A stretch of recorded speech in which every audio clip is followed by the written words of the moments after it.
to mind when you think of the word Mongolians? Uncivilized barbarians who live in tents.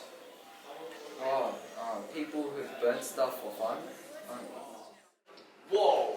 People have no idea that. Why would I shoot I all will my be like, soldiers? I am Samai Basbaya.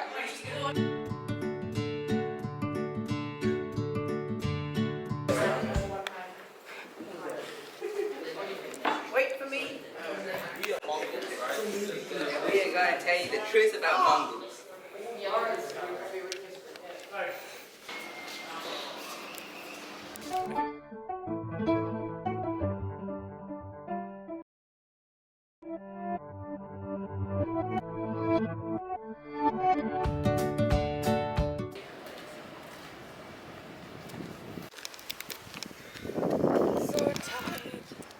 It's so slow.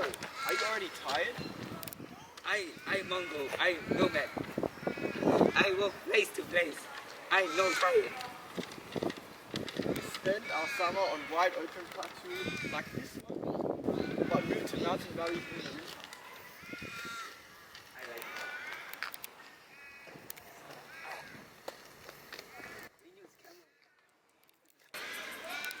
it. Made it to the wide open plains I'm of hot. Mongolia.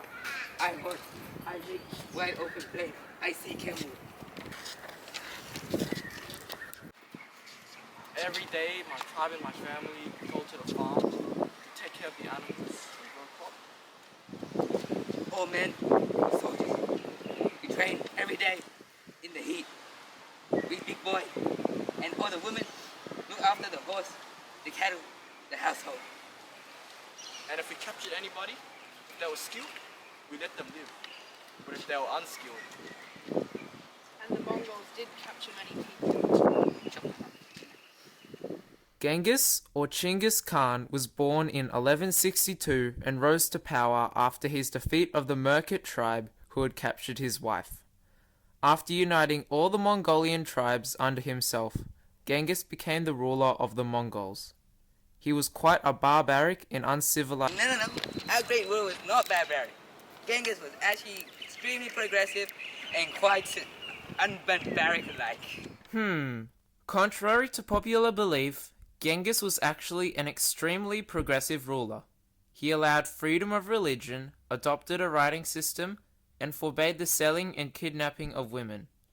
He chose the most capable people for positions, even very important ones, rather than choosing from those he had connections to. great grandfather fought in the conquest with Genghis Khan.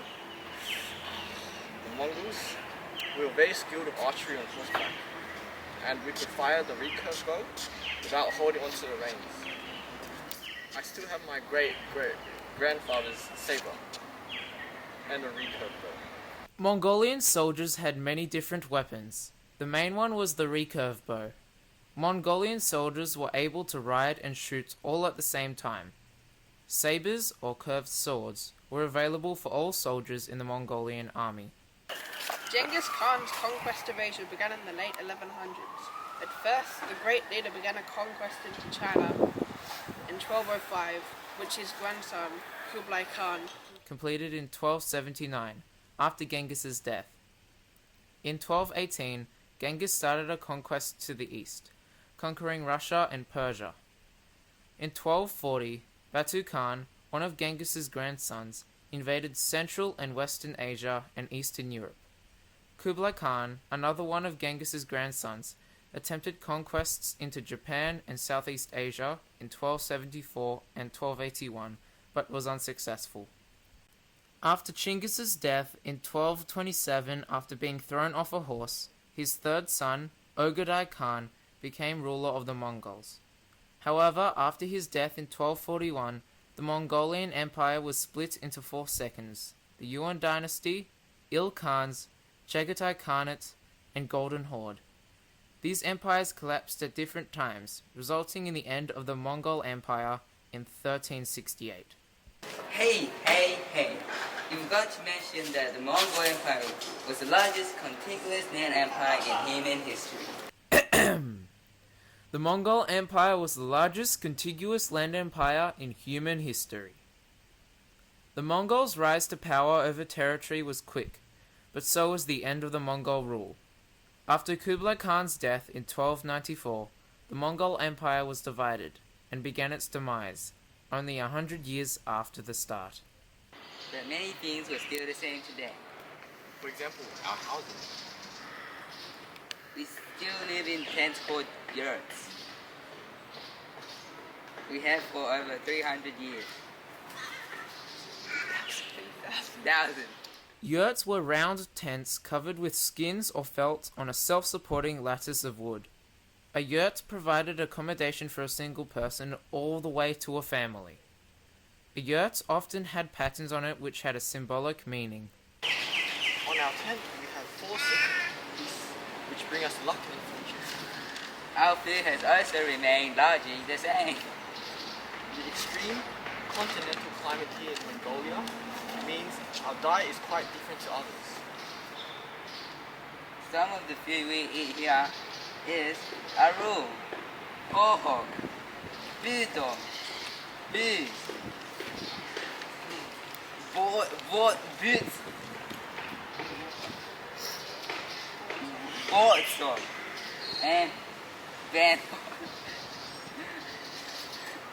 The Mongols had a diet which consisted of a lot of meat but not many vegetables. They raised cattle, horses, camels, yaks, sheep, and goats, as well as game.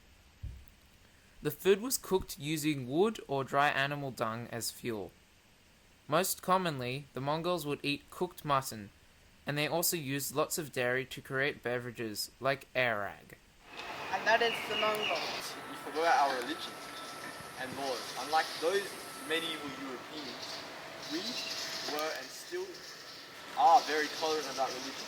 We respected each other's variety of beliefs. Right, yeah. Mongol religion was quite varied. They had many religions such as Christianity, Buddhism, Islam, and shamanism. The main religion, however, was shamanism, combined with Tengri beliefs. They believed in gods and goddesses and supreme supernatural powers, such as the eternal sky, earth, and fertility goddess. Religious leaders were free from taxes. Initially, there were few places of worship due to the nomadic lifestyle. However, under the ruler Ogadai Khan, many buildings were erected. Mongol emperors were known to have organized religious debates. Our leader, Genghis Khan, also introduced a set of laws. When he united the nomadic tribe, he created a set of laws called the Yasa. These laws were influenced by himself and culture. The laws were aimed at achieving 3 things: obedience to Genghis Khan, binding of the nomadic tribes, and merciless punishment to wrongdoers. He could not be proven guilty unless he confessed or was caught in the act. We believe that Genghis Khan was sent from the gods and was endowed with the power of heaven. So that was who the Mongolians really were and are. They really weren't barbaric people who murdered everybody, but had an organized, civilized society which continues today.